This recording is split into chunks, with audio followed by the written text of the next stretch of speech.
This is talking foreign policy, a critical look at Canada's role abroad. And I am Yves Engler. Today, we are going to be talking about this new Parliamentary Budget Officer calculation that would massively increase Canadian military spending and the broader question of Canada's role in NATO. So on Wednesday, the PBO released calculation that Canada would have to spend $40 billion more per year on warfare to attain the NATO 2% of GDP military spending target, which the Liberal government committed itself to in July at the NATO summit in the US.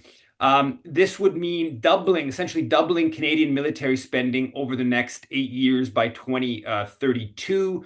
Already, over the past decade, basically since the Liberals came to office, Canadian military spending has about doubled from around 20 billion to, as the PBO said, already at $41 billion a year. So this is huge sums of money. To discuss this issue of the PBO report, we have Tamara Lorincz, who is a longstanding peace activist, is at the Basili School of International Affairs. First of all, and it's, I should say, also a board member of the Canadian Foreign Policy Institute. First of all, Tamara, thanks for coming on Talking Foreign Policy. And can you just kind of break down what the PBO released and just the kind of staggering sums of public resources that are being talked about committing to more militarism and war? Yes. So on Wednesday of this week, October 30th, the Office of the Parliamentary Budget Officer released an 18-page report entitled The Fiscal Implications of Meeting the NATO Military Spending Target. So Canada and the other NATO allies reaffirmed their commitment to spend 2% of GDP on the military at the 2014 NATO summit in Wales, and that they were going to meet this commitment by 2024. Canada hasn't met that commitment. But in July, at the Washington summit, the 75th anniversary of NATO summit, on the last day, our Prime Minister and our Defense Minister said that Canada has a plan to increase military spending to reach this 2% target by 2032. So the PBO, the Parliamentary Budget Officer, did a calculation of how much money it would cost for Canada to meet this 2% target by 2032. And what the PBO found was that it would require a doubling of annual military spending. Currently, we're at $41 billion, like you said. You can see that in the NATO defense expenditures report that is released annually. So if you look at that report, the latest update came out in June of this year, you will see that we're at $41 billion. And the PBO said that, based on projections on GDP in the future and, other fiscal constraints, that it would be $81 billion annually by 2032. So that is just a huge, dramatic increase to military spending. The other thing that the PBO found was that Canada would not be able to meet these other fiscal requirements. So, for instance, Canada made a commitment to keep deficit to GDP ratio to 1% or below. But the PBO said that that's not possible, that deficit to GDP will go up. So it is going to mean that we are going to have more debt, and this will mean more deficits, more debt to try to increase military spending to reach the NATO 2% target. So Canadians need to be very concerned that so much more of our public funds are going to be allocated to the military because of NATO instead of being invested in other urgent environmental and social needs. Yeah, I mean, just a quick uh, calculation. We're talking about if you can build a social housing unit for $400,000, you're talking about which I think you probably can, certainly smaller ones in places, smaller places like Saskatoon, maybe not downtown Toronto, but $400,000 in lots of places to build you a social housing unit. That's 100,000 new social housing units a year, and over a decade that would be a million new public houses that could be almost housing for like 7 or 8% of the whole country, because we're not talking about $40 billion once, we're talking about $40 billion more every single Every year single year. forever to reach this 2% target. So we're talking about just an incredible amount of social resources allocated to war and to the military. Now, you were just in Montreal for this Montreal Climate and Security Summit. And it sort of happened to be next to this Ukraine conference, physically at the Palais des Congrès in Montreal. And I think that this climate summit and some upcoming stuff, and the PBO's report, it speaks to a little bit about just how important NATO is in Canadian foreign policy. It's kind of operating on a day-to-day basis all around throughout Canadian foreign policy, obviously in the military world, and it has all this influence, this alliance. So could you just talk to us a little bit about this climate and security summit that you were at, and before we get into maybe some of the other broader NATO questions? Yes. So let me just back up by saying that you're absolutely right, Eve. Like NATO is driving our defense policies, NATO is driving our military spending, and NATO has a huge impact on on our public accounting, on our budgets, right? I mean, because we're seeing all of this increase to military spending, and NATO is also having an impact on our climate policies. And this was really evident when I attended this by invite only Montreal Summit on Climate Security that was co-hosted by the Conference of Defense Association Institute, the CDA Institute, which is an institute that represents current and retired military people. And it was also co-hosted by this new CASCO, the Canadian Climate Change and Security Center of Excellence. This is a body that Canada has helped to create, which is aligned with NATO. It's a NATO Center of Excellence, and Canada announced that we would be hosting this NATO Center of Excellence for Climate and Security in Montreal in 2021, and this year it's been officially activated. And so this was a summit that had about 300 people, representatives of all of the NATO countries.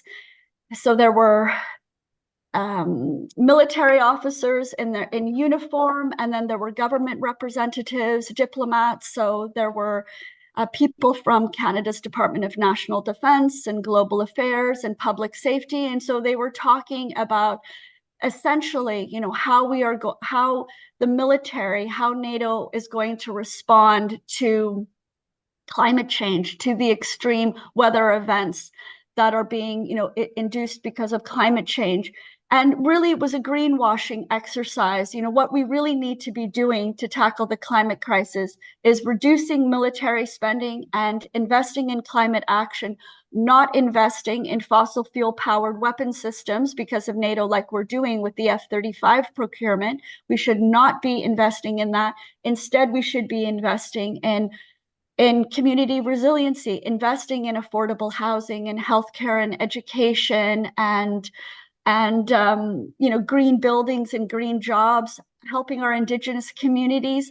So so I attended this conference. It was 2 days, and And I'm very concerned about the government's plans on trying to greenwash the military, and I think Canadians should be very concerned about it.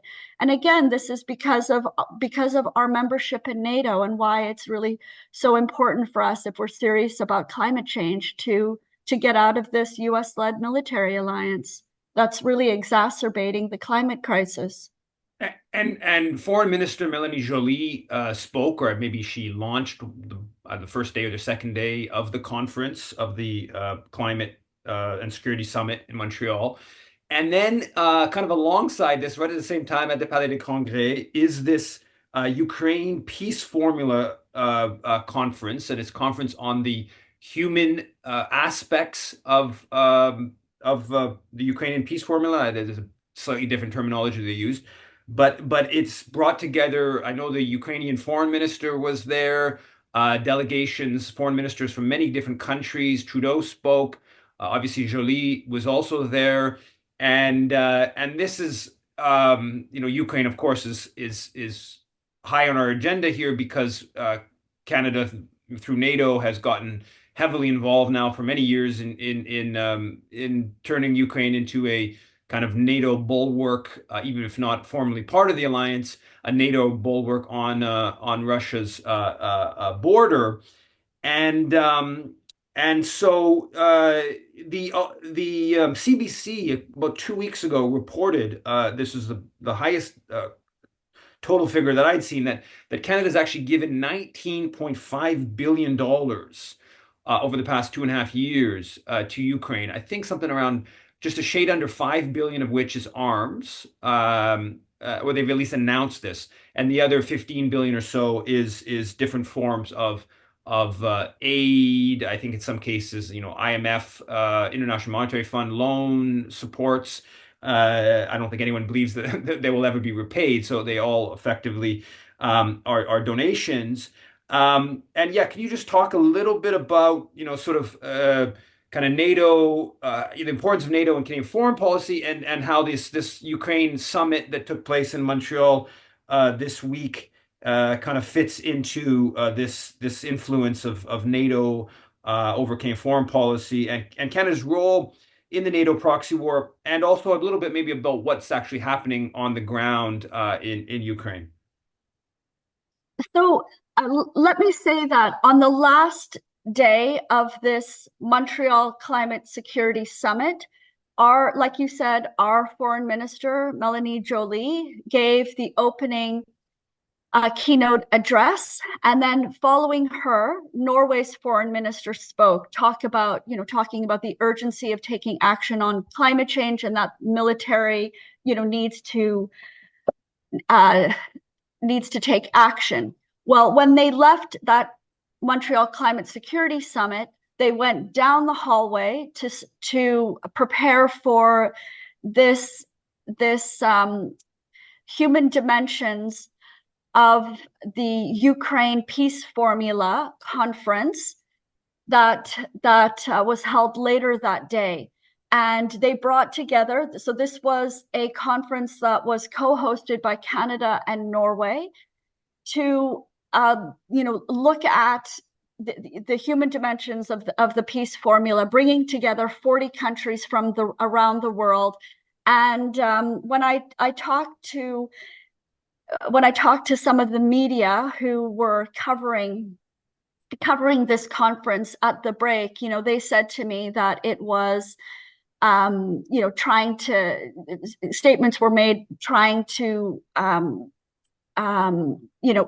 for countries to increase financial assistance to the Ukraine government, to send more weapons to Ukraine, and then also making different kind of commitments to try to protect civilians, while at the same time, prolonging the war. So it's really, these commitments are counter to each other.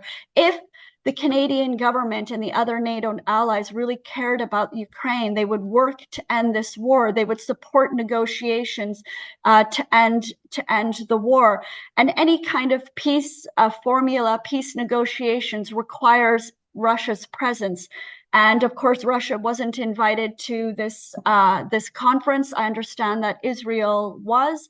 And so it wasn't really a genuine, it wasn't a conference that genuinely is seeking peace in Ukraine, because it requires, serious negotiations and also a reflection on NATO's role in this war. And like you said, recently it's been estimated that we've spent $19 billion to prosecute a war in the past 2.5 years. So 5 billion of that was to buy weapons to send to Ukraine, tanks and armored vehicles and sniper rifles and guns and missiles to Ukraine, and then another $14 billion is on financial assistance to the government. And on top of all of that, we've spent $2 billion domestically to support Ukrainian refugees in this country. A tremendous amount of money has been spent on prolonging a war in Ukraine. Instead, no money has been spent in trying to end the war, right? And then if you compare and contrast how little we spend on climate finance a year, $1 billion we're spending on climate finance for all of the 160 developing countries in the world. That's so little. And, we've got a climate summit coming up. Canada is not showing any leadership around climate finance, and that's a priority at the COP 29 in Baku in Azerbaijan. And so we can see that Canada is really prioritizing carbon intensive warfare over taking action on climate change. And this is really because of our membership in NATO. It's NATO that is behind this war in Ukraine. Canadians really need to see it as a NATO proxy war against Russia as well. And this is why it's so dangerous. And this is why we're increasing military spending. And this is also why Canada has a plan to increase our defense industrial base. So all of this militarism is going to make global warming much worse, and it is going to impoverish us even more. Yeah, on the note of the human dimension of the conflict in Ukraine, a volunteer helping evacuate residents from the eastern Ukrainian town of Pokrovsk, where Russian troops are closing in, told the New York Times 3 days ago, soon there may be no one left even to use the weapons they give us, because all our Western partners want is for us to fight until the last Ukrainian. And I think that that's something, a point that people have been critics of this NATO proxy have been making for a long time, but it seems to be becoming clearer and clearer. Now, the NATO policy, as you've laid out, is important in terms of foreign policy, and obviously even more so in defense policy. Huge impacts on the budget, even more so with the PBO announcing just the staggering sums of $40 billion more that's needed to hit this arbitrary NATO 2% of military spending target. There's been, unfortunately, very little pushback officially in Canadian politics. The NDP seems to be sort of saying on one side, maybe says this NATO target is a arbitrary target that we don't necessarily need to reach, but then doesn't really criticize the Liberals for planning to reach it. Could you talk a little bit about the NDP and sort of opposition to this massive increase in military spending that's being pushed by NATO, but also this upcoming NATO Parliamentary Conference Summit and the counter summit that's being planned for here in Montreal? Yes, so we don't have any political party in this country that is standing up and speaking out against this rising military spending. As you said in your opening, Yves, that military spending has doubled in the past 10 years, from $20 billion in 2014 to $41 billion, this year. And all of the political parties, the NDP, the Greens, the Liberals, the Conservatives, have supported this. And this is why it's so high now and why it's going to increase. The Greens aren't speaking out saying that we shouldn't be spending this kind of money. It said it should be invested on green green projects, on climate action. And the NDP as well has said that they support this high military spending, but they do say that foreign aid should be increased. But we haven't even met the 0.7% of GDP for foreign aid ever in our history in the past 40 years since making that commitment. So if the NDP is serious about social welfare programs in this country, there's no way that they can continue to support this high military spending. And our very militaristic foreign policy, a defense policy that is very aligned to the United States and NATO, that's supported by the liberals and the conservatives that have seen this military spending go up, continues to be supported by these two dominant political parties, and it's not for the benefit of Canadians. And so this is why peace groups in this country, under the banner of the Canada-wide Peace and Justice Network, why we're mobilizing to raise our opposition to NATO, to oppose this increase to military spending, in a big rally and conference, a people's a counter summit that's going to take place on November 23rd and 24th in Montreal. And that coincides with NATO's Parliamentary Assembly meeting that will be held at the same time. And what this is, the NATO Parliamentary Assembly meeting, is a convergence of the elected officials in the NATO country that are very supportive of NATO. They're coming and having a meeting. We're expecting that the NATO Secretary General, Mark Rutte, the newly appointed Secretary General, will be in town as well. And if you look at Canada's, Canada has in our parliament, it has a parliamentary group that supports NATO.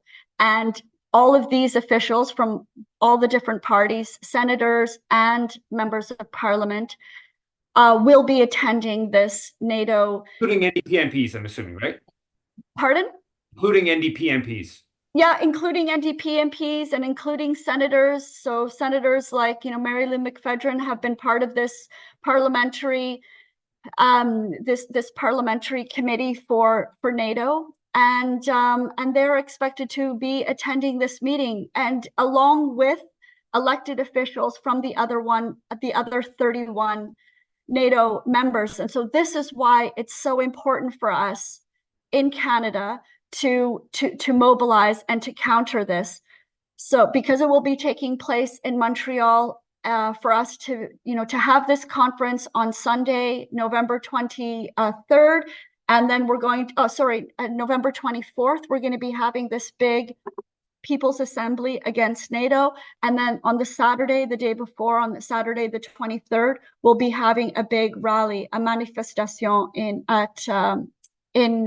Montreal at a park. And we are working together with Montreal peace groups and Mouvement pour la Paix in Montreal, and Les Artistes pour la Paix, and many other groups that are opposed to NATO. And it's so urgent that we amplify this message of Canada out of NATO, abolish the alliance.